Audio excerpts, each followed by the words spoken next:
आज कौन सा श्लोक शुरू करना है?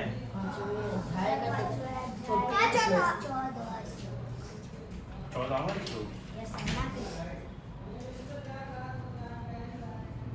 नहीं, अभी 13वां भी 14वां शुरू करना है ना। चलो अर्पित पढ़ोगे आप 14वां श्लोक बेटा। न कर्तृत्वं न कर्माणि। थोड़ा तेज लाउड कि सब बच्चे लाउड एंड क्लियर।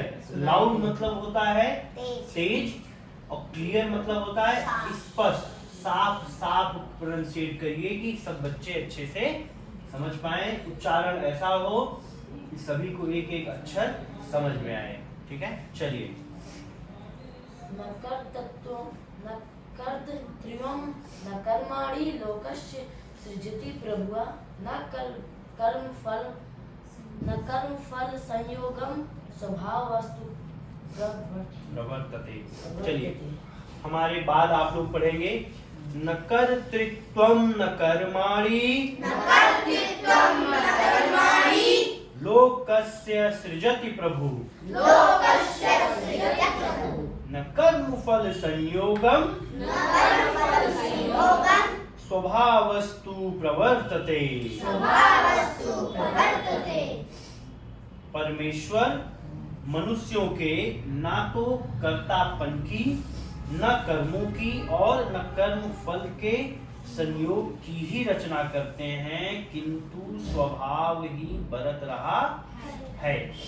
अब परमेश्वर सब जानते हैं, मनुष्य सब जानते हैं, कर्तापन का मतलब क्या है? कौन बताएगा? कर्तापन का मतलब है कि कोई कार्य करते तो हम लोग सोचते कि ये मैं कर रहा हूँ, ये मतलब कि इसका फल मुझे मिले। बिल्कुल, किसी भी कर्म को करते समय ये भाव होना कि ये कर्म मैं कर रहा हूँ, यही भाव कहलाता है कर्तापन। पीछे अनिरुद्ध समझ में आ रहा है बेटा? सचिन, किसी भी कर्म को करते समय ये भाव का होना कि इसे मैं कर रहा हूं, ये कहलाता है कर्तापन। ठीक है, और कर्तापन से ही क्या होता है, जब आपके भीतर कर्तापन का भाव होगा कि मैं कर्म कर रहा हूं, तभी आपको उसका फल मिलेगा, चाहे वो पुण्य हो चाहे वो पाप हो। तो ना पुण्य बटोरना है ना पाप बटोरना है। पुण्य या पाप दोनों बटोरने से क्या होगा, आप इसी धरती पर बार बार जन्मने के लिए चक्र में बंधे रहेंगे। ठीक है, बात समझ रहे हो? बहुत पुण्य एकत्रित करके स्वर्ग में जाओगे और पुण्य क्षीण होने पर स्वर्ग से पुनः धरती पर भेज दिए जाओगे। ठीक है, बात समझ रहे हो? अब भगवान कह रहे हैं कि परमेश्वर मनुष्यों के ना तो कर्तापन की, ना ही कर्मों की और ना कर्म का जो फल मिल रहा है, ठीक है, उसके संयोग की ही रचना करते हैं, किंतु स्वभाव ही बरत रहा है। कह रहे हैं मैं कुछ नहीं करता हूं। ठीक है, आपके मन बुद्धि चित्त अहंकार के अनुसार, आपके अंतःकरण के अनुसार आप कर्म कर रहे हो और प्रकृति कर्मों को आपसे करवा रही है। ठीक है, तुम्हारे भीतर की जो प्रकृति है, जो प्रवृत्ति है तुम्हारी सत्य रज तम, आप उसके अनुरूप कार्य कर रहे हैं, उसके अनुरूप आपको फल मिल रहा है। ठीक है, परमात्मा का इसमें कहीं कोई लिप्तता नहीं है। अब इस बात से एक बात हमेशा के लिए दिमाग में रखिए, जो ये बात कही जाती है कि भगवान की मर्जी के बिना एक पत्ता भी नहीं हिलता, और लोग कहते हैं कि फिर जो पाप करते हैं वो भी तो भगवान ही करवा रहे हैं। ये सवाल उठना स्वाभाविक है कि नहीं? जो मर्डर कर रहा है वो भी भगवान करवा रहे हैं, जो रेप हो रहा है वो भी भगवान करवा रहे हैं। जो एथीस्ट लोग हैं, जो भगवान पर विश्वास न रखने वाले लोग हैं, उनके ये तर्क होते हैं कि अगर तुम्हारा भगवान बहुत ताकतवर है तो वो किसी को बीमार होने से रोक ले, ठीक है, किसी बच्चे को कष्ट देने से रोक ले। ये सवाल उठता है कि नहीं? परंतु भगवान यहाँ क्या कह रहे हैं कि संसार आपके प्रवृत्ति के अनुसार चलता है, उसी के अनुसार आप कर्मों में लिप्त होते हो, उसी के अनुसार आपके भीतर भाव पैदा होते हैं, कर्म का जो फल होता है उसके प्रति भाव पैदा होता है, उसके संयोग पैदा होते हैं। मेरी इसमें कोई लिप्तता नहीं है। मैं कुछ करता नहीं। नहीं हूं। ठीक है, कर सब प्रकृति रहा है। ठीक है, मैं उपस्थित हूं, मेरे होने मात्र से प्रकृति के भीतर ये ताकत है कि माया अपना खेल खेल रही है। वो ईश्वर के ही सानिध्य में खेल खेल रही है। परंतु भगवान, देखो होता क्या है कि हम मनुष्य है वही एक बात, बट हजार बार हजार तरह से हजार श्लोक को बताते समय समझाना पड़ेगा और आपको समझना पड़ेगा। हम आप है मनुष्य, तो हम आप ये विचार करते हैं कि भगवान भी मनुष्य जैसा विचार रखता होगा या भगवान भी ऐसे ही सोचता होगा। हमको आपको लगता है कि सब मनुष्य के जीवन में कोई न कोई उद्देश्य है, लगता है भगवान के जीवन का भी कोई उद्देश्य है। हमको लगता है कि किसी के अंदर कष्ट है तो उसको दूर कर दे, किसी के अंदर तकलीफ है तो उसे दूर कर दे, है ना, किसी को कष्ट ना पहुंचाए। राधे राधे बच्चा, आ जाओ आ जाओ आ जाओ, आओ आओ, ऐसे बैठ जाओ। अच्छा चलो वही बैठ जाओ। ठीक है, तो हमको आपको लगता है कि भगवान भी ऐसा ही विचार करता होगा, परंतु ये सत्य नहीं। परमात्मा ने इस संसार को बनाकर इस संसार के भीतर खुद छिप गए। ठीक है, इस संसार के साथ लग गए। भगवान अपने अनुसार सृष्टि बना दिए और सृष्टि चल रही है। यहाँ जो जीवात्माएं हैं वो सहज स्वभाव से ही प्रकृति में बरत रही हैं और प्रकृति के सारे गुण प्रकृति के अनुसार ही बरत रहा है। परमात्मा की कोई लिप्तता नहीं है। परमात्मा आकर तुमसे मर्डर नहीं करवाता, परमात्मा आकर तुमसे रेप करने को नहीं कहता। कि आपके भीतर की प्रवृत्ति है कि आप क्या कर रहे हैं, इसके लिए परमात्मा को दोष मत दीजिए। बात समझ रहे हो नहीं? आप स्वतंत्र हो, आपके पास हमेशा चॉइस होती है। आप पिंजरे में नहीं हो, कैद नहीं हो।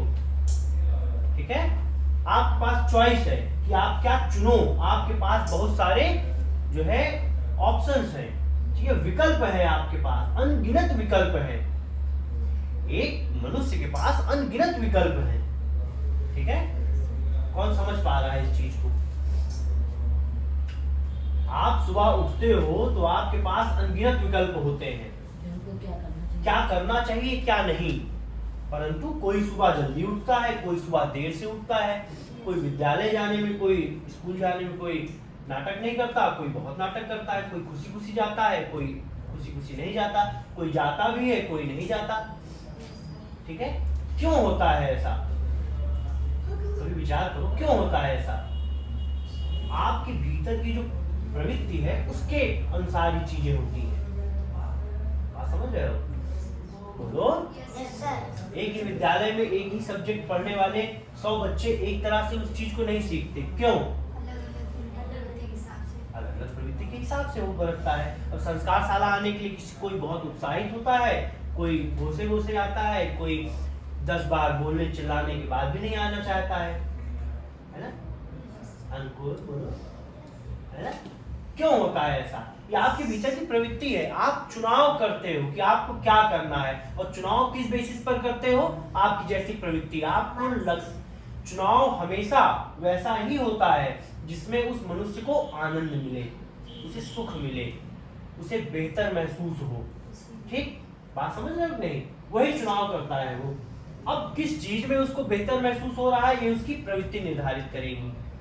ये उसकी प्रवृत्ति निर्धारित करेगी कि उसे संस्कार शाला आने में बेहतर महसूस हो रहा है, या उसे घर पे सोते रहने में बेहतर महसूस हो रहा है, या उसे डंडा लेके कुत्ता दौड़ाने में खुशी महसूस हो रही है ना? ये निर्धारण कैसे होगा? ये आपकी भीतर की प्रवृत्ति निर्धारित करेगी। अब फिर लोग कहते हैं, अभी अर्जुन ही पूछेगा आगे, मैं आपको अभी बता दे रहा हूं, अर्जुन भी पूछेंगे आगे, भगवान जब प्रवृत्ति ही ऐसी है तो फिर और अन्य चीजों का क्या ही अर्थ है, फिर शास्त्रों का क्या ही अर्थ है, फिर कोई क्यों शास्त्र पढ़ के प्रवृत्ति के अनुसार बरतना है? नहीं, भगवान कहते हैं कि आप अपनी प्रवृत्ति को परिवर्तित कर सकते हो। ठीक है, हाँ, प्रवृत्ति को आप शास्त्रों के अनुसार, शास्त्रों के ज्ञान के साथ, गुरु के ज्ञान के साथ आप इसे परिवर्तित कर सकते हो। बात समझ रहे हो नहीं बेटा? जैसे किसी का पहले मन नहीं करता था गीता पढ़ने का, संस्कार शाला आते आते गीता में रुचि आने लगी, पढ़ने में अच्छा लगने लगा। बोलो, अरे सही कह रहा हूँ कि नहीं? लगता है कि हाँ गीता पढ़नी चाहिए, कुछ इससे बेहतर सीखने को मिलेगा, कुछ हमारे कल्याण की बात होगी इसमें, है ना? यही तो है, परिवर्तन हुआ कि नहीं, है ना? मैं खुद इसका जो है उदाहरण हूँ। मैंने कभी नहीं पढ़ी थी गीता जब तक मैं 22 साल का था। उसके बाद मुझे लगा 23 साल 24 साल लगा नहीं, गीता पढ़नी चाहिए। गीता पढ़ना शुरू किए, आध्यात्म की ओर गए, लगा नहीं अच्छी चीज है। जब हमने अनुभव किया परमात्मा का, हमें लगा कि नहीं ये ऐसी चीज है जो सबको आनी चाहिए और बहुत बचपन से आनी चाहिए। ठीक है, लगा कि इस ज्ञान को कैसे फैलाया जाए अधिक से अधिक लोगों तक। लोगों को कष्ट में, पीड़ा में, दुख में देखकर बहुत तकलीफ होती है। लगता है कि ये लोग अंधेरे में डूबे हुए चले जा रहे हैं, सुबह उठने से लेके रात के सोने तक। लगता है कैसे इनको अंधेरे से निकालो। फिर लगा कि बड़े लोग हैं, ये इतने गहरे घुस गए हैं कि अंधेरे से निकलना ही नहीं चाहते हैं। किसी को कोई मनुष्य गड्ढे के अंदर, जमीन में गड्ढे के अंदर पड़ा हुआ है, आप ज्यादा से ज्यादा यही कर सकते हो ना कि हाथ देकर आप उसे बाहर खींचो। तो सामने वाला निकलने को ही नहीं तैयार है, ठीक है, दोनों हाथ पैर बांध के बैठ गया है, कह रहा नहीं मैं निकलूंगा ही नहीं। तुम कितनी भी आवाज दो, कितनी भी सीढ़ी लगा दो, रस्सी लगा दो, खुद आ जाओ, मैं हटूंगा ही नहीं यहाँ से अपनी जगह से, तो तुम उसे उठा सकते हो क्या? नहीं। या तो फिर हाथ में हो तुम्हारा डंडा, ठीक है, मारो डंडा सर से लेके पैर तक उसको, निकल गड्ढे से, निकल बाहर, तब तो भागेगा छटपटा के। फिर बात समझ रहे हो नहीं? फिर लगा कि ऐसा करना अभी उचित नहीं है और व्यवहारिक नहीं है कि आप डंडा लेके सबको गड्ढे से बाहर निकालो। तब ये विचार आया कि बच्चों को संस्कारशाला खोली जाए और उनको गीता सिखाई जाए ताकि उनका कल्याण हो सके, वो अपने जीवन का अधिकतम समय सार्थक जगह लगा सकें, ठीक है, अच्छे कार्यों में लगा सकें। तब हम ये काम करना शुरू कर दिए, है ना? तो धीरे धीरे ये चीजें परिवर्तित होती हैं। आप अपनी प्रवृत्ति परिवर्तित कर लेते हैं। हो सकता है गीता मिलने से पहले मेरी प्रवृत्ति बहुत बुरी रही हो पहले, है ना? गीता आने के बाद प्रवृत्ति परिवर्तित हुई और चीजें बेहतर करने की दिशा में कार्य शुरू किया गया। तो सभी लोग अपनी प्रवृत्ति परिवर्तित कर सकते हो। माध्यम क्या है? गीता। ठीक है, बात समझ रहे हो आप लोग? आपकी प्रवृत्ति कैसी भी है वो परिवर्तित हो सकती है। रज और तम से आप सतगुण की ओर जा सकते हो, बढ़ सकते हो। हाँ, ठीक है, गीता आपकी सीढ़ी है गड्ढे से बाहर निकलने के लिए। गीता वो ज्योति है जो आपको अंधकार से भी अंधकार वाले स्थान से प्रकाश की ओर ले जा सकती है। ठीक है, गीता ही वो साधन है जिससे आप अमरत्व का एहसास कर सकते हो। ठीक है, अमरत्व को प्राप्त हो सकते हो। ठीक है, आप अपनी मृत्यु को झुठला सकते हो। ठीक, उसका रास्ता क्या है? गीता, अद्वैत का ज्ञान। ठीक है, चलो, कह रहे हैं ये समझ में आ गया कि परमेश्वर मनुष्यों के ना तो कर्तापन की, ना कर्मों की और ना कर्म फल के संयोग की ही रचना करते हैं, किंतु स्वभाव से ही सब कुछ बरत रहा है। तो परमात्मा को दोष देना बंद करो। ठीक, अपने हाथ में अपने जीवन की बागडोर संभालो और कर्म करो। जब आप सही रास्ते पर सही कर्म करते हैं तो परमात्मा भी आपका साथ देने के लिए तैयार हो जाता है। फिर वो अपनी योग माया से आपको आउट ऑफ द बॉक्स जाकर आपकी सहयोग करने को तैयार होता है, परंतु आपको उसके लिए पहले परीक्षा देनी होगी। ठीक है, पहले आपको सतगुण वाला बनना होगा। बात समझ रहे हैं? बोलो।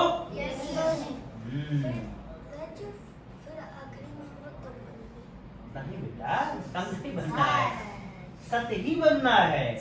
ठीक है, रज तम तो भरा हुआ है हमारे आपके भीतर, आलस्य, प्रमाद, निद्रा, ठीक है, अनलिमिटेड खाना, है ना, फिजूल की जो है मनोरंजन में अपना पूरा जीवन बिताना, ये तो हमारे आपके भीतर बड़ा हुआ है ना, कूट के भरा हुआ है। हमको आपको इसे समाप्त करके सतगुण में जाना है। ठीक है, धर्म के रास्ते पर चलना है, शास्त्रोक्त मार्ग पर चलना है ना? Yes sir. बोलो। Yes sir. चलिए वर्षा आगे बढ़िए।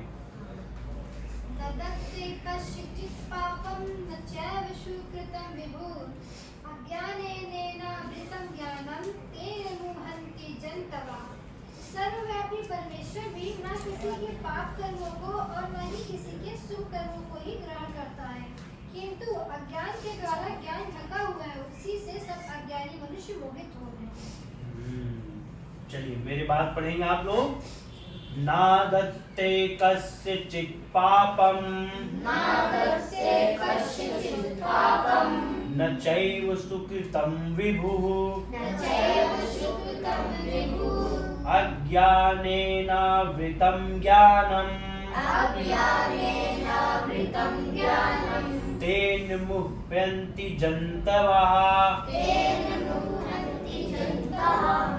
सर्वव्यापी परमेश्वर, परमेश्वर समझ रहे हैं? सर्वव्यापी का अर्थ है जो सभी जगह व्याप्त हो, विराजमान हो, सब जगह उपस्थित हो। इस संसार का किंचित मात्र भी कोई स्थान नहीं, कोई कण नहीं जहाँ परमात्मा उपस्थित ना हो। ऐसे परमात्मा भी किसी के पाप कर्म को, किसी के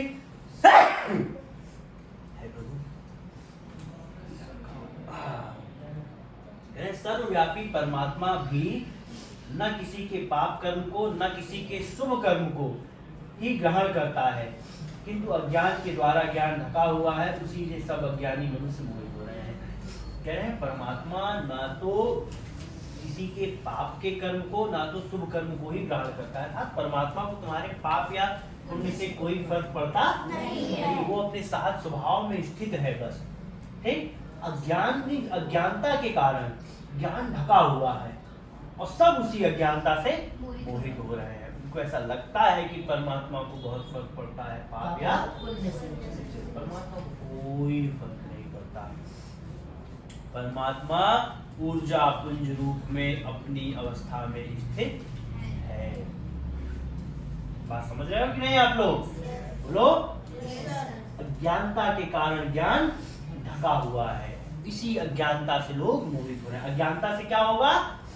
आप इस प्रकृति के, माया के फैलाए हुए इस जाल में फंसे हुए हो और लगातार और धंसते जाओगे और फंसते जाओगे।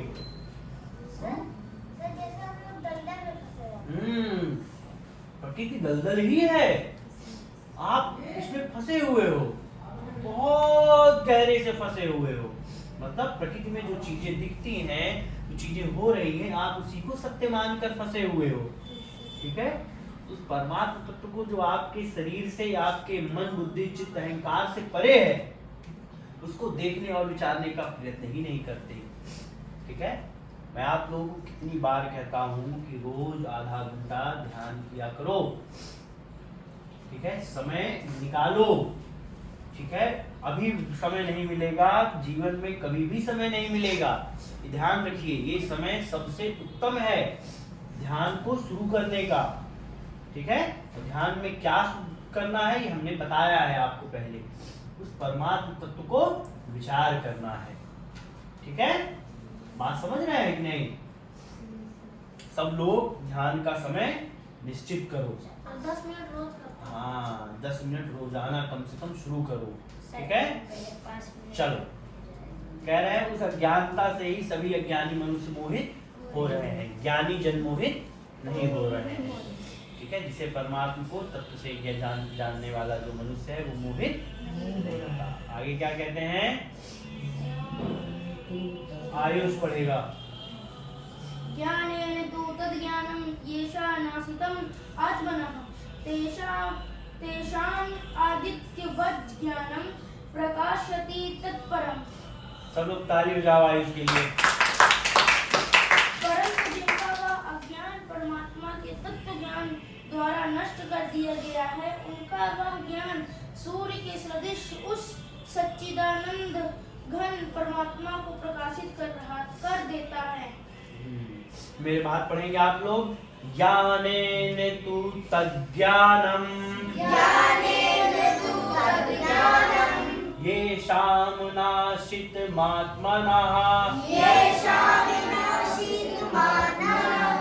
तेषाम् आदित्यवज्ञानम्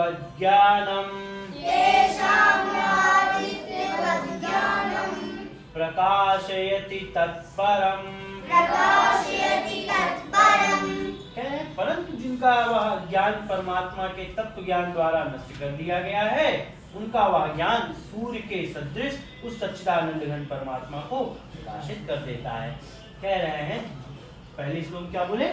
अज्ञान, ज्ञान जो है ज्ञानता के द्वारा ढका हुआ है, इसलिए सभी अज्ञानी जन अज्ञान के द्वारा ही मोहित हो रहे हैं। अब कह रहे हैं परंतु जिसका वह ज्ञान परमात्मा के तत्व ज्ञान द्वारा नष्ट कर दिया गया है, वह, ठीक है, उनका वह ज्ञान सूर्य के सदृश उस सच्चिदानंद घन परमात्मा को प्रकाशित करता है। कह रहे हैं ज्ञान की महत्ता इतनी अधिक है कि ज्ञान से अज्ञानता नष्ट होगा और वो ज्ञान ही सूर्य के समान उस जो है परमानंद घन परमात्मा को प्रकाशित कर देगा। अर्थात आप ज्ञान के माध्यम से उस परमात्मा को पा सकते हो, उस परमात्मा को समझ सकते हो, उस परमात्मा तक पहुंच सकते हो। चलिए आगे पढ़ेंगे जानवी।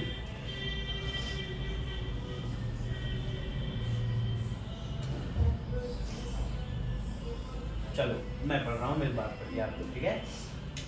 तद बुद्ध्यस्तद आत्मानस्त तन्निष्ठास्त तत्परायणा गच्छन्य पुनरावृत्तिम् ज्ञान निर्धूत कल्मषाः।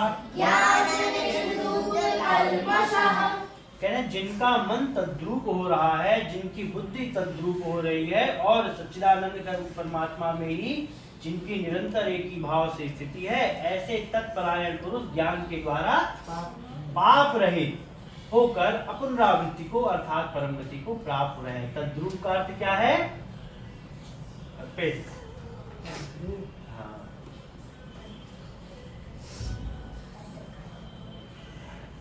तद्रूप का अर्थ है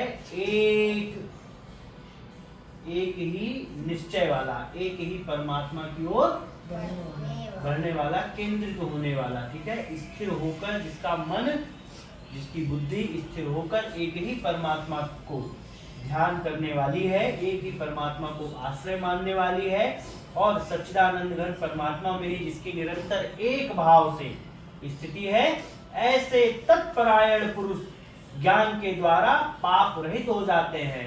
ऐसे मनुष्य पाप को प्राप्त नहीं होते हैं। पहले भी कई श्लोकों में इसका वर्णन हमने आपने देखा है कि कृष्ण भगवान ने कहा है कि सारे कर्म ज्ञान में ही आकर भस्म हो जाते हैं और उस मनुष्य को जिसके कर्म ज्ञान के द्वारा भस्म हो गए हैं, उसको किसी भी तरह का पाप नहीं लगता है। इसलिए कह रहे हैं ज्ञान के द्वारा पाप नष्ट हो जाता है, पाप रहित होकर वो मनुष्य अपुनरावृत्ति को अर्थात परम गति को प्राप्त होता है। पुनरावृत्ति का अर्थात होता है किसी बात चीज को बार बार दोहराना, ठीक है। जैसे हम लोग रोजाना क्या करते हैं, जीवन में पुनरावृत्ति करते हैं। रोज सोते हैं, उठते हैं, रोज स्कूल जाते हैं, आते हैं, खाना खाते हैं, शौच जाते हैं, क्या है, पुनरावृत्ति करते हैं। अब किस चीज की पुनरावृत्ति को समाप्त करने की बात कर रहे हैं? अब पुनरावृत्ति का अर्थ है कि जिसकी पुनरावृत्ति समाप्त हो गई हो। यहाँ पुनरावृत्ति का अर्थ है जन्म और मरण के चक्र को, ठीक है, समाप्त करने की बात हो रही है कि जन्म और मरण की पुनरावृत्ति होती रहती है ना, बार बार। शरीर छूटता है, नया जन्म मिलता है, नया शरीर मिलता है, फिर शरीर छूटता है, नया शरीर मिलता है, शरीर छूटता है, नया शरीर मिलता है, बार बार यही दोहरा रहा है जीवात्मा। तो जीवात्मा के इस जीवन और मरण के पुनरावृत्ति को समाप्त करने की बात कह रहे हैं कि ऐसा पुरुष जिसका मन और बुद्धि परमात्मा में ही केंद्रित है और परमात्मा में ही जिसकी निरंतर एक ही भाव से स्थिति है, ऐसे तत्परायण पुरुष ज्ञान के द्वारा पाप रहित होते हैं और ज्ञान के द्वारा पाप रहित होकर अपनरावृत्ति को प्राप्त होते हैं, अर्थात वो मोक्ष को प्राप्त होते हैं, उस परम गति को प्राप्त होते हैं जिसके बाद जीवात्मा की कोई गति नहीं हो सकती। परम का अर्थ है सबसे उत्तम, सबसे उच्चतम, सबसे बेहतर। ठीक है, बात समझ गए हैं कि नहीं? उस परम गति को प्राप्त होता है, अर्थात वो परमात्मा को प्राप्त होता है, वो कैवल्य को प्राप्त होता है, निर्वाण को प्राप्त होता है। किसके द्वारा? ज्ञान के द्वारा। ठीक है, बात समझ गए? तो ज्ञान इसलिए आवश्यक है। चलिए आगे पढ़िए। हाँ, वर्षा पढ़ेगी। चलिए पढ़ेगा। विद्या विद्या विनय संपन्ने विद्या विनय संपन्ने ब्रह्माणे गविहस्तनि ब्रह्माणे गविहस्तनि शुनि चैव स्वपेक सुनि चैव स्वाके चा पंडिता समर्दशना च पंडिता समदर्शिनः। चलिए, बहुत सुंदर, ताली बजाइए सब लोग इनके लिए। सब लोग पुनः इसको पढ़ेंगे हमारे साथ। विद्या विनय संपन्ने विद्या विनय संपन्ने ब्राह्मणे गविहस्तनि ब्राह्मणे गविहस्तनि सुनिचैव श्रापक सुनिचैव स्वपाके च सुनि चैव स्वपाके च पंडिताः समदर्शिनः। पंडिताः समदर्शिनः। कह रहे वे ज्ञानी जन विद्या और विनय युक्त ब्राह्मण में तथा गौ, हाथी, कुत्ते और चांडाल में भी समदर्शी ही होते हैं। बहुत सुंदर बात कह रहे हैं, ऐसा मनुष्य जो जिसने ज्ञान को एकत्रित कर लिया है, जिसने ज्ञान से परमात्मा को प्राप्त कर लिया है, परम गति को प्राप्त हुआ है, वैसे ज्ञानी जन विद्या और विनय युक्त होते हैं। ठीक है, विद्या मतलब ज्ञान, विनय मतलब वो सरल भाव वाले हो जाते हैं।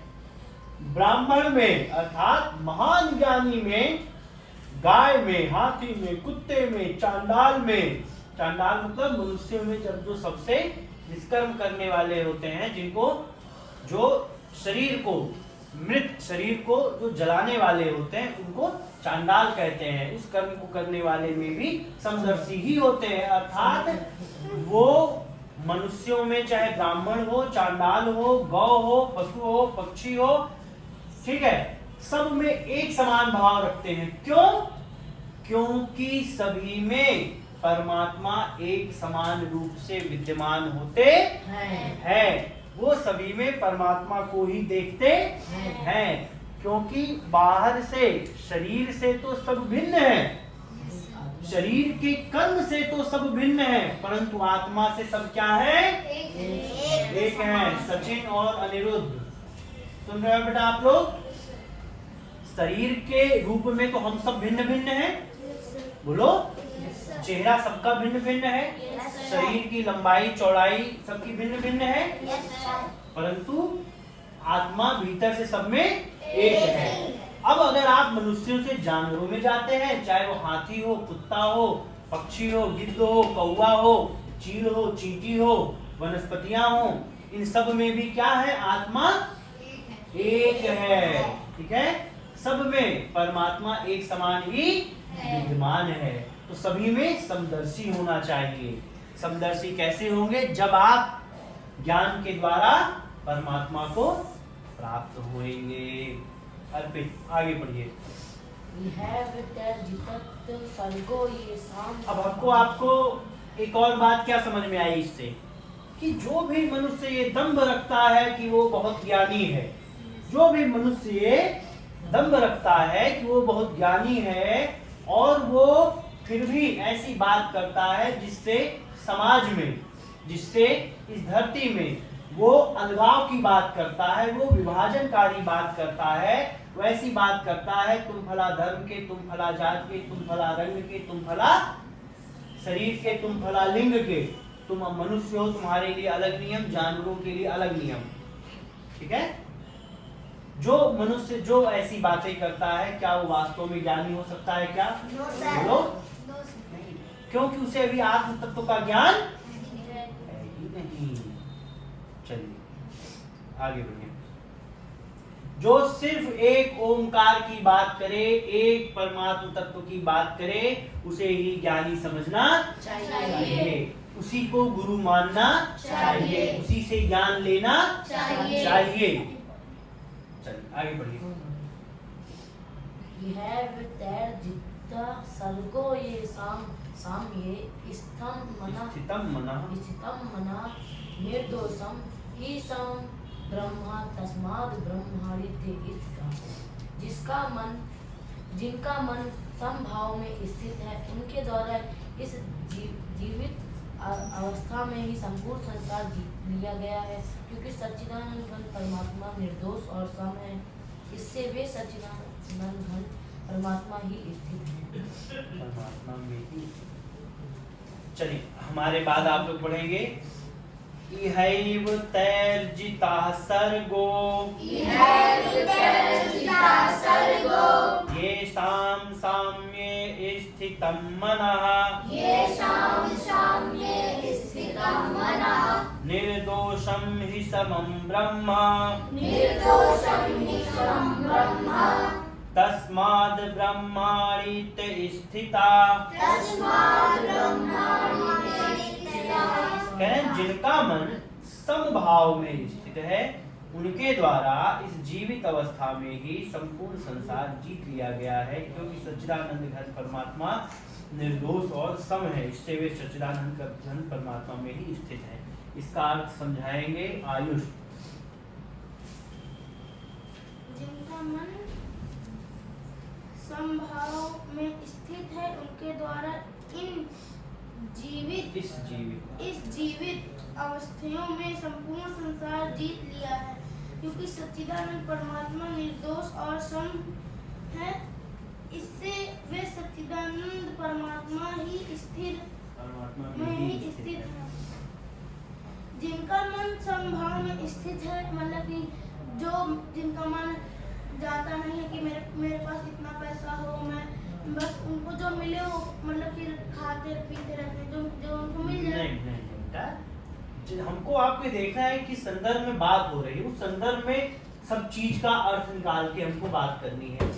जस्ट इसके पहले वाले श्लोक में क्या बताया कि ज्ञानी जन हो, चांडाल हो, गौ हो, हाथी हो, कुत्ते हो, इन सब में जो एक परमात्मा को देखता है। अब यहाँ समभाव का अर्थ इस परिदृश्य में हमको आपको समझाना है। समभाव का अर्थ है सभी मनुष्यों में एक समान भाव, सभी जीव जंतुओं में एक समान भाव, अर्थात परमात्मा को ही देखने वाला। सभी मनुष्यों में, सभी जीव जंतुओं में एक ही परमात्मा को एक समान देखने वाला मनुष्य जीवित अवस्था में, अर्थात इस शरीर में रहते रहते ही वो संपूर्ण संसार को जीत लिया, उसको ऐसा मान लिया जाता है। वो संपूर्ण संसार को जीत लिया है, अर्थात कुछ भी उसके पास नहीं है जो उसका ना हो। ठीक है, क्योंकि जब तुम खुद को परमात्मा स्वरूप समझोगे और समस्त ब्रह्मांड में जो भी जीव जंतु हैं, उस समस्त संसार में, उन सब में ही एक परमात्मा को देखोगे और ये महसूस करोगे कि तुम ही सब जगह व्याप्त हो, सब कुछ तुम्हारे भीतर ही व्याप्त है, तब ऐसा ही भाव आता है कि सब कुछ मेरा ही है, सब कुछ अपना ही है। ठीक है, बात समझ रहे हो? फिर तुम्हें तलवार चलाने की जरूरत नहीं पड़ेगी किसी को अपना कहने के लिए, क्योंकि सब कुछ तुम्हारा ही है। कौन समझ पाया इस बात को? जब मेरे भीतर ये भाव होगा कि सभी के भीतर वो परमात्मा स्थित है जो मेरे भीतर है, मैं ही वो परमात्मा हूं जो सबके भीतर स्थित है। ठीक है, बाहर वाले थोड़ा साइलेंस में रहिए। ठीक है, जब आपको ये एहसास होगा कि सभी के भीतर वही एक परमात्मा स्थित है, तब इसको इस कंटेक्स्ट में बोला जा रहा है कि ये भाव आएगा कि आपने सब कुछ जीत लिया है, अर्थात सब कुछ तुम्हारा हो गया। जीत लेने का अर्थ क्या होता है? जीत लेने का अर्थ है कि आप किसी चीज पर अपना आधिपत्य जमा देते हैं। राजा किसी दूसरे राज्य पर आक्रमण करते हैं जीतने के लिए, तो जब जीत कब माना जाता है कि राजा ने उसे जीत लिया है? जब राजा उसे कह सके कि ये मेरा है, जब वो सारे ऐसे लोगों को मार दे जो उसका विरोध करने वाले हों। तो जीते जी संसार को जीत लेने का अर्थ है कि सब कुछ में आपको आप अपना ही मान रहे हो, आपको अपनेपन का भाव, मतलब ये भाव है कि सब कुछ तुम्हारा ही है। ठीक है, कोई भी ऐसी चीज नहीं है जो तुमसे रिक्त है, विपरीत हो, जो तुम्हारा विरोध कर रही हो। ठीक है, अब इसलिए कहा गया सच्चिदानंद घन परमात्मा निर्दोष और सम है। निर्दोष मतलब ऐसा नहीं है कि वो मेरे भीतर अलग रूप में हो और आपके भीतर किसी दोष रूप में उत्पन्न हो, तुम्हारे भीतर कम हो मेरे भीतर ज्यादा हो, नहीं। और समभाव में, सब में बराबर रूप से स्थित है, इसलिए वे सच्चिदानंद घन परमात्मा मेरी स्थित है, ऐसा माना जाता है।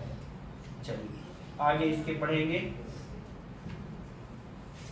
कुंज पढ़ेगा। हाँ, न प्रंस्येत् त्रिप्रयम् न प्रेष्यत प्रियं प्राप्य न प्रहस्येत् प्रियं प्राप्य न प्रहस्येत् प्रियं प्राप्य नो द्विजेत् प्राप्य चाप्रियम् नो द्विजेत प्राप्य चाप्रियम् स्थिर बुद्धिर सम्मूढ़ो स्थिर बुद्धिर सम्मूढ़ो ब्रह्मविद ब्रह्मणि स्थितः।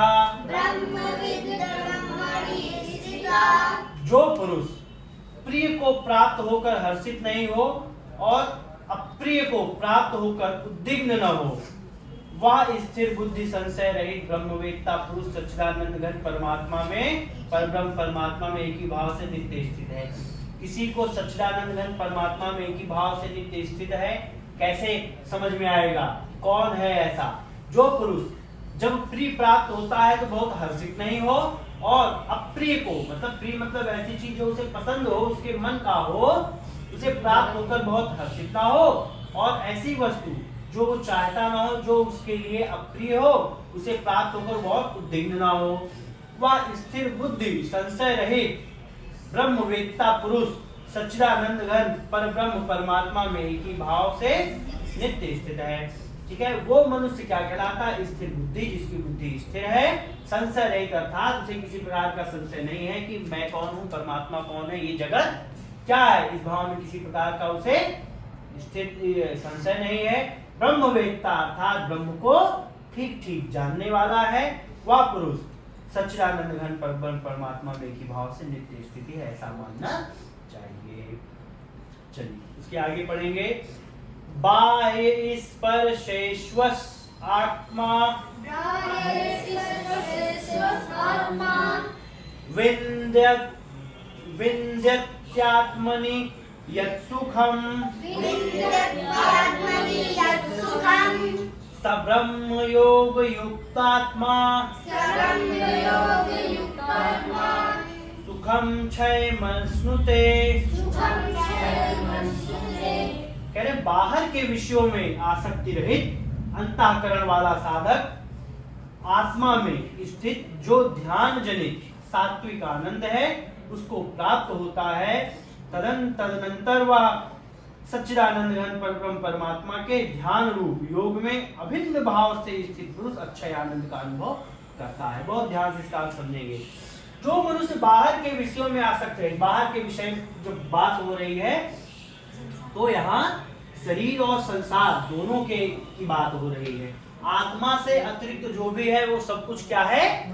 बाहर का विषय कहा जाता है।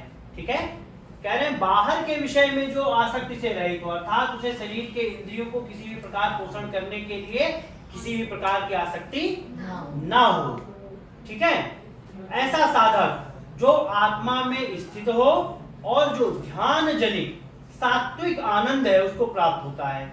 वह साधक जो आत्मा में स्थित हो, आत्मा के अतिरिक्त बाहर की किसी भी जो है विषयों में किसी भी प्रकार की उसकी आसक्ति लगाव कामना ना हो, ऐसा मनुष्य हो।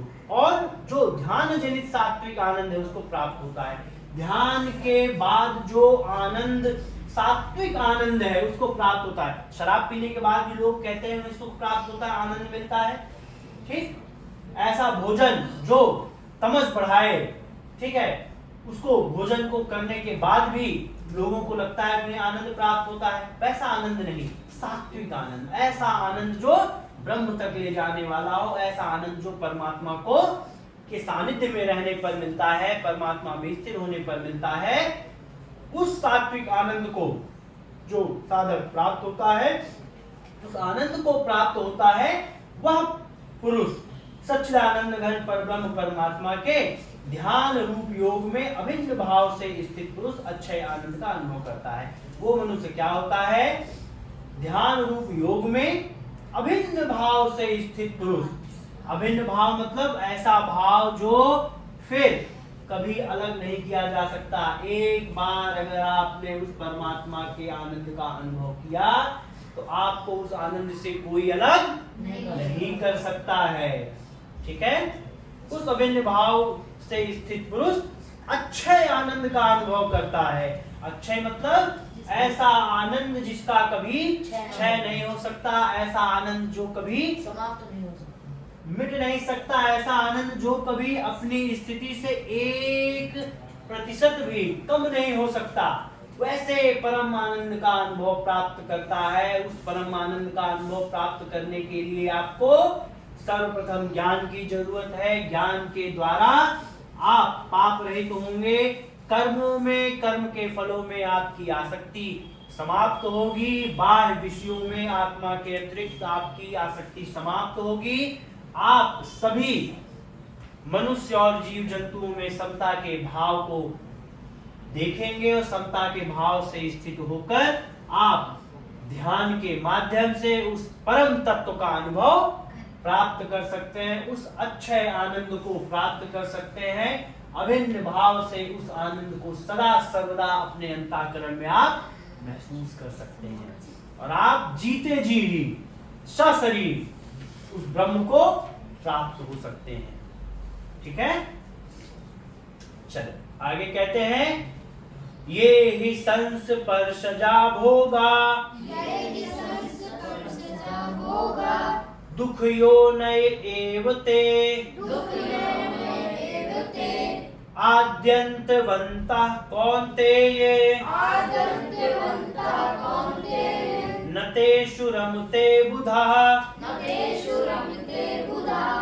जो ये इंद्रिय तथा विषयों के संयोग से उत्पन्न होने वाले सब भोग हैं, यद्यपि विषयी पुरुषों को सुख रूप भासते हैं तो भी दुख के ही हेतु हैं, आदि अंत वाले अर्थात अनित्य हैं। इसलिए हे अर्जुन, बुद्धिमान विवेकी पुरुष उनमें नहीं रमता।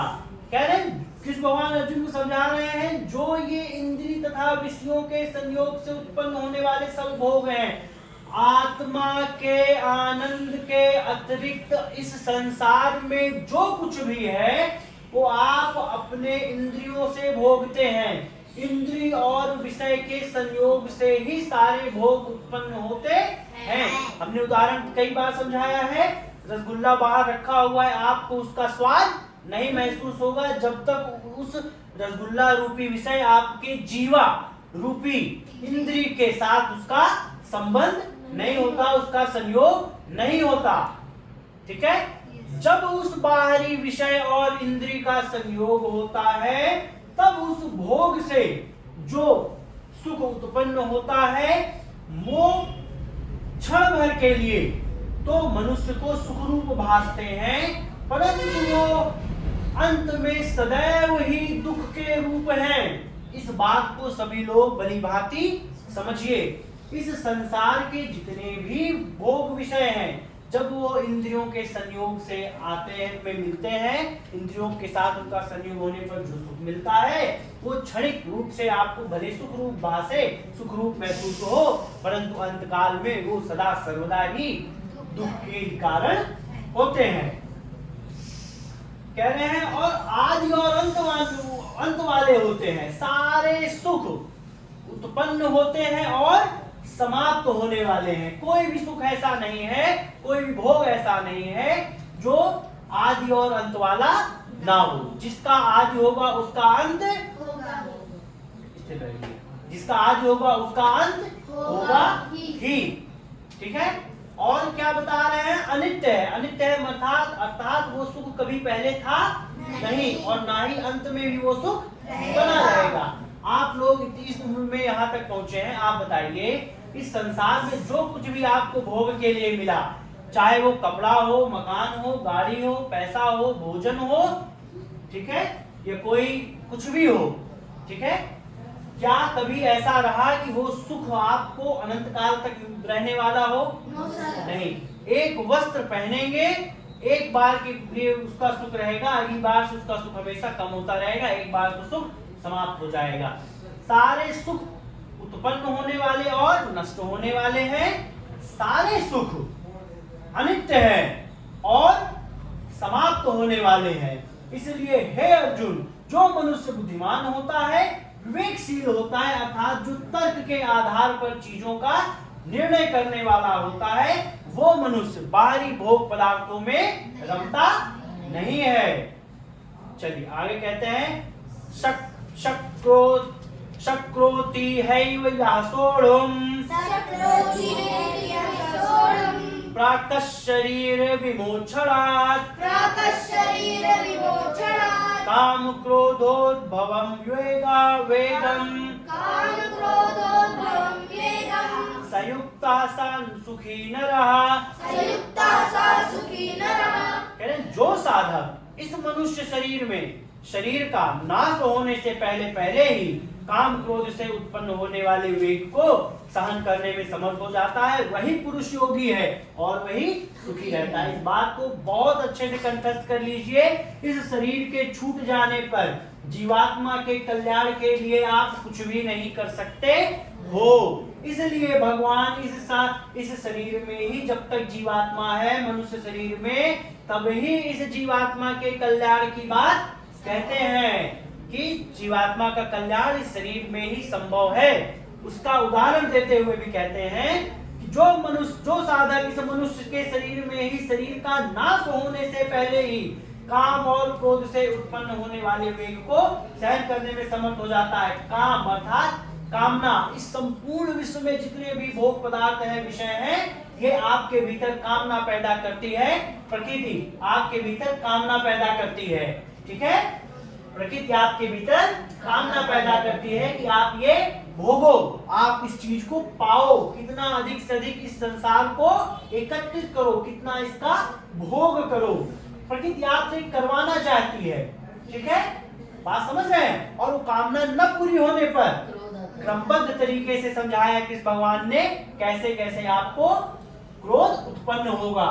इस कामना और क्रोध, इन दोनों से ही, दोनों के ही वेग को जो सहन करने में समर्थ है, अनंत कामनाएं उत्पन्न होंगी, आप उन्हें रोक नहीं सकते हो, परंतु निरंतर अभ्यास के माध्यम से आप कामना को स्थिर कर सकते हो। या कामना से उठने वाला जो वेग है उसको समाप्त कर सकते हो, उस वेग को सहन कर सकते हो अपने भीतर। उस वेग से कोई आपके भीतर लहरें ना उठे। जैसे उदाहरण में समझाया है कि भगवान ने पहले कि समुद्र में बहुत सारी नदियां आकर मिलती हैं, परंतु समुद्र में कोई बदलाव नहीं होता, समुद्र में कोई अंतर नहीं पड़ता। ठीक इसी तरह मनुष्य को होना चाहिए कि उसके भीतर अनंत कामनाएं और क्रोध भले पैदा हो, परंतु वो उससे डगमगाए नहीं, वो उसको सहन करने में समर्थ हो। संसार भाग तो जाएगा नहीं, संसार तो रहेगा आंखों के सामने ही, कान के सामने, नाक के सामने, जीवा के सामने, त्वचा के सामने। आपको उस वेग को सहन करने लायक बनना है कि संसार आपको अफेक्ट करना बंद कर दे, ठीक है। ये रहेगा आपकी चारों तरफ ही, ठीक है। बताओ, आप अपने आप को एक डब्बे में बंद करके तो रख नहीं सकते हो। आपको इसी संसार में विचरते हुए इस संसार से में लिप्त नहीं होना है। इस भाव को समझना जरूरी है।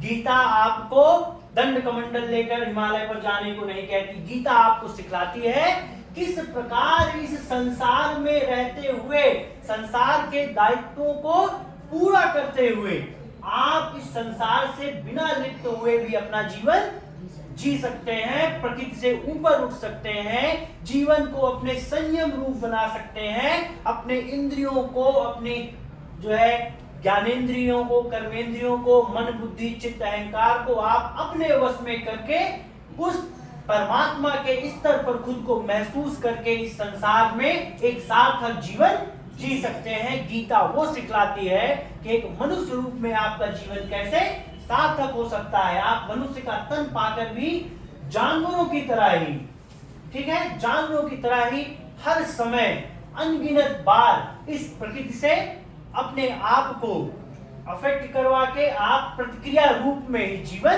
ना जिए।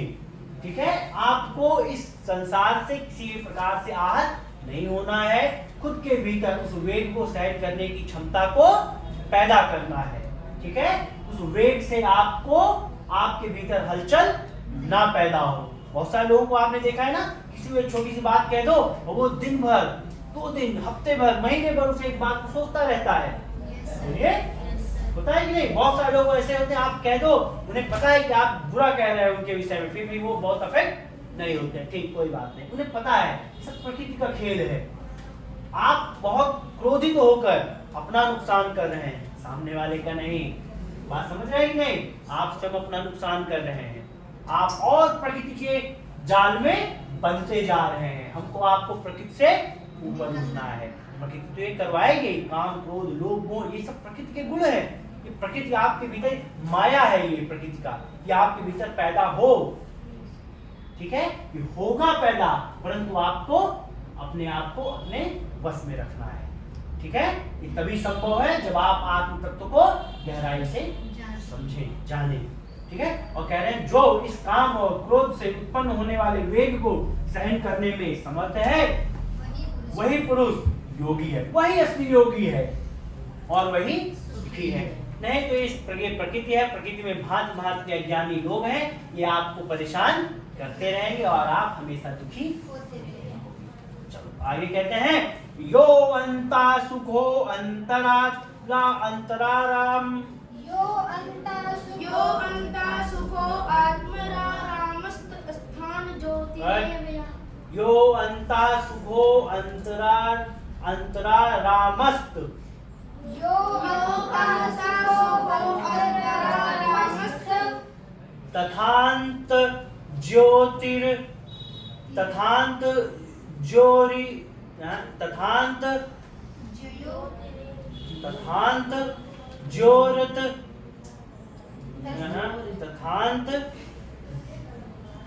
तथांतर ज्योतिरेव यः। चलिए फिर से पढ़ेंगे। यो अंता सुखो अंतरारामस्त,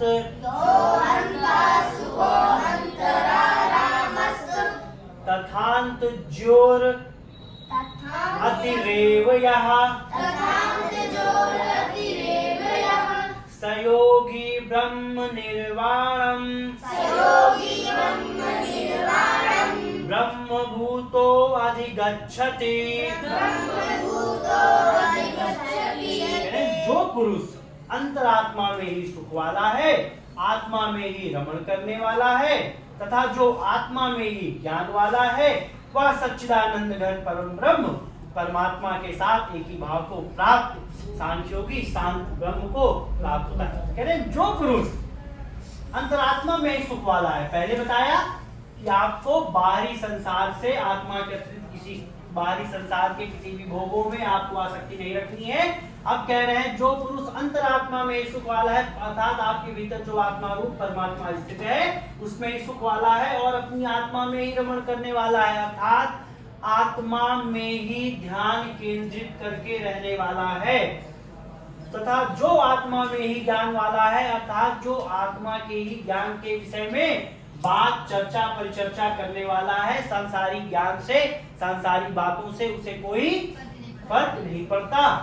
वह सच्चिदानंद घन पर ब्रह्म परमात्मा के साथ ही एक ही भाव को प्राप्त होता है। कह रहे हैं कि वह मनुष्य सच्चिदानंद घन पर ब्रह्म परमात्मा के साथ एक ही भाव को प्राप्त सांख्योगी शांत ब्रह्म को प्राप्त होता है। कह रहे हैं वह मनुष्य उस परमात्मा के साथ एक ही भाव को प्राप्त होता है, अर्थात उस परमात्मा में और आत्मा में कोई अंतर नहीं है, दोनों की एकता है, ऐसे भाव को प्राप्त होता है और वह सांख्योगी शांत ब्रह्म को प्राप्त होता है, अर्थात उस परम ब्रह्म को प्राप्त होता है जिसे प्राप्त होने के बाद अनंत शांति का आभास होता है। ठीक है, उस शांति का आभास होता है जिसके बाद आपका दिमाग इन सांसारिक विषयों में लगता नहीं है, इन सांसारिक विषयों में बार बार डोलता नहीं है। आगे कहते हैं लभन्ते ब्रह्म निर्वाण ऋषयः लभन्ते ब्रह्म निर्वाण विषयः क्षीण कल्मषाः क्षीणकल्मषः छिन्न द्वैधा यतात्मानः छिन्नद्वैधायतात्मानः सर्वभूत हिते रताः। सर्वभूतहिते रताः। अरे जिनके सब पाप नष्ट हो गए हैं, जिनके सब संशय ज्ञान के द्वारा निवृत्त हो गए हैं, जो संपूर्ण प्राणियों के हित में रत हैं और जिनका जीता हुआ मन निश्चल भाव से परमात्मा में स्थित है, वे ब्रह्मवेत्ता पुरुष शांत ब्रह्म को प्राप्त होते हैं। कह रहे हैं जिन मनुष्यों के सारे पाप नष्ट हो गए हैं, सारे संशय जिनके ज्ञान के द्वारा समाप्त हो गए हैं, वो मनुष्य जो संपूर्ण प्राणियों के हित में ही सिर्फ लगा हुआ है, जिनका मन जीता हुआ है और निश्चल भाव से परमात्मा में स्थित है, वो ब्रह्म ज्ञानी पुरुष, ब्रह्म को जानने वाला पुरुष उस शांत ब्रह्म को प्राप्त होते हैं। ठीक है, आज के लिए इतना ही। बोलो योगेश्वर श्री कृष्ण भगवान की जय हो। हर हर महादेव।